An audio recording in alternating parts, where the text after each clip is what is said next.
اور جعلی حکومت پولیس گردی کی حماقت نہ کرے۔ پچھلی بار وزیر اعلیٰ KPK نے بڑے دل کا مظاہرہ کیا اور جو PTI کارکنان کو ہاتھوں یرغمال پنجاب پولیس کو چھڑوایا گیا، اور اس بار پولیس وردی کی غلطی کی تو ذمہ دار خود ہوں گے۔ اب علی امین گنڈاپور صاحب جو ہیں، ان کی گورنمنٹ نے بڑا واضح طور پر دھمکی دے ڈالی ہے کہ جناب آپ اپنے ذمہ دار آپ خود ہیں، اب آپ جو مرضی کر لیں۔ اور پھر اپوزیشن لیڈر عمر ایوب صاحب نے بھی کہا کہ کل کا احتجاج کسی صورت مؤخر نہیں کرنا، کل کا احتجاج ہم نے کرنا ہے، اور اس وقت ڈی چوک سیل ہے، ڈی چوک کو بند کیا جا رہا ہے، فیض آباد کنٹینرز پہنچا دیے گئے ہیں، پورا اسلام آباد کارڈن آف کیا جا رہا ہے، پورے اسلام آباد کا راستہ جو ہے بند کر دیا جائے گا، انٹری ایگزٹ پوائنٹ آج رات بند ہو جائیں گے، موٹر ویز بند ہیں، فیصل آباد موٹر وے بند ہے،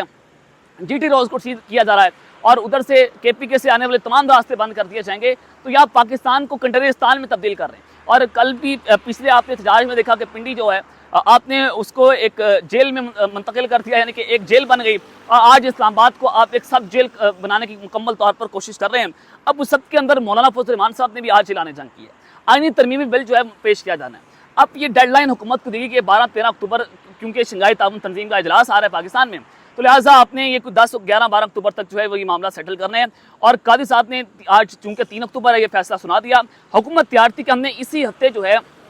یہ آئینی ترمیمی بل منظور کروانا ہے، یعنی کہ جو آنے والا ایک ہفتہ ہے۔ اور اب جو معاملہ بنا ہے کہ مولانا فضل الرحمان صاحب کی جانب سب دیکھ رہے ہیں، وہ بڑے ریلیونٹ ہو چکے ہیں اور وہ پاپولیرٹی کو انجوائے کر رہے ہیں، آنی جانیاں ان کے پاس لگی ہوئی ہیں پچھلے 1 مہینے سے، کبھی کوئی آتا ہے کبھی کوئی آتا ہے۔ اور کل پرسوں بھی محسن نقوی کی ان کے ساتھ ملاقات ہوئی، اور پھر نواز شریف کا پیغام لے کر عرفان صدیقی صاحب ان کے پاس پہنچتے ہیں۔ لیکن مولانا فضل الرحمان کا بڑا واضح موقف ہے کہ وہ اس آئینی ترمیمی بل کو جو ہے ووٹ نہیں دیں گے۔ وہ کہتے ہیں کہ جعلی پارلیمنٹ کوئی بھی ترمیم پاس کروانے کی جو ہے وہ اس کی اہلیت نہیں رکھتی۔ آج مولانا فضل الرحمان صاحب نے اپنی رہائش گاہ پر اب سے کچھ دیر پہلے ایک عام ترین پریس کانفرنس کی ہے، اور انہوں نے کہا کہ آئینی ترمیم SCO کانفرنس کے اختتام تک مؤخر کرنے کی انہوں نے اپیل کر دی ہے کہ آپ آئینی ترمیم لانا چاہتے تو لائیں، لیکن جب تک شنگھائی تعاون تنظیم کا اجلاس نہیں ہو جاتا آپ تب تک جو ہے اس ترمیم کو قومی اسمبلی اور سینٹ میں پیش نہ کریں۔ اب حکومت کیا چاہتی ہے؟ حکومت اور طاقتور جو ہیں وہ شنگھائی تعاون تنظیم کا سہارا لے کر وہ قومی اسمبلی میں بھی اور سینٹ کے اندر بھی بات ڈالنے کی کوشش کر رہی ہے کہ ہم فوری طور پر جو ہے وہ اس کو ہم لے آئیں اور عمران خان کو روک لیں گے، مولانا کو روک لیں گے، بلیک میل یہ کریں گے، ان کو یہاں سے ٹریپ یہ کر لیں گے کہ شنگھائی تعاون تنظیم کا اجلاس ہے، ادھر سے ملیشین پرائم منسٹر آ رہے ہیں، ادھر سے چائنیز پریزیڈنٹ پاکستان آ رہا ہے، تو لہٰذا آپ احتجاج نہ کریں۔ لیکن یہ PTI کو بھی پتہ ہے، یہ مولانا فضل الرحمان صاحب کو بھی پتہ ہے کہ اس کا سہارا لے کر جو ہے وہ ہمیں روکا جا رہا ہے تاکہ پیچھے سے واردات ڈال دیں اور کوئی کچھ نہ کر سکے۔ اب 63 کا قانون جو ہے وہ بھی قدم کار دے دیا گیا، فلور کراسنگ ہو سکتی ہے، لوٹا کریسی ہو سکتی ہے۔ قاضی صاحب نے تمام حرام کاموں کو آج حلال قرار دے دیا ہے، اور شراب جو ہے، یعنی کہ آپ ایسے کریں کہ شراب جو ہے آپ نے اس کو بیچنے کا لائسنس دے دیا، جو مرضی کرنا ہے کریں۔ زرداری صاحب کی ایک ہی کیپیبلٹی تھی کہ وہ خرید فروخت کی بڑی جو ہے وہ ماہری وہ ہیں، تو جناب لہٰذا تو زرداری صاحب کا ایک بار پھر سے وہ ریلیونٹ ہوئے پالیٹکس میں، ایک بار پھر سے ان کا کھیل اب شروع ہو چکا ہے۔ آج مولانا فضل الرحمان صاحب نے کہا کہ اپوزیشن سے بھی کہتا ہوں کہ وہ احتجاج نہ کریں، SCO کانفرنس تک ہم اپنے اختلافات بھلا دیتے ہیں اور 63 ایک عدالتی فیصلہ ہم تسلیم کرتے ہیں۔ مولانا فضل الرحمان صاحب نے بھی آج بڑی واردات کی ہے کہ ہم یہ فیصلہ جو ہے وہ تسلیم کرتے ہیں، لیکن ساتھ ہی جو انہوں نے اہم بات کی، انہوں نے کہا کہ اتنی عجلت اور ایمرجنسی میں کی جانے والی ترامیم کرنا ہمیں قبول نہیں ہے۔ کہا گیا کہ اتوار کو ترمیم نہ کریں تو سوموار کو آسمان گر پڑے گا، لیکن نہیں ہو سکی۔ یہ پچھلے اتوار سوموار کی بات کریں جو پہلی بار جو ہے وہ قومی اسمبلی اور سینٹ کے اندر رات کے اندھیرے میں یہ ترمیم کرنے کی کوشش کی جا رہی تھی، لیکن ایک تارا بھی نہیں گرا۔ مولانا فضل الرحمان نے آئینی ترمیم پر حکومت کا ساتھ دینے سے انکار کر دیا۔ ایک جانب تو یہ 63 کے قانون کے ساتھ کھڑے ہوئے ہیں، اور دوسری جانب یہ کہہ رہے ہیں کہ ہم حکومت کا ساتھ جناب نہیں دیں گے،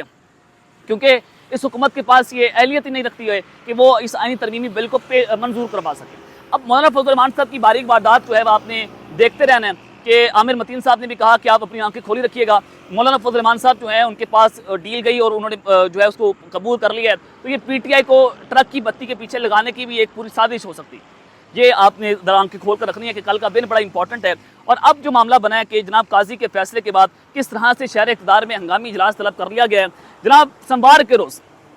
قومی اسمبلی کا اجلاس طلب کیا گیا اور یہ ہنگامی طور پر اجلاس بلا لیا گیا جیسے یہ فیصلہ آیا، اور ظاہر جمعہ ایک دن رہتا ہے، ہفتہ اتوار چھٹی، اور سوموار کے دن جو ہے وہ جو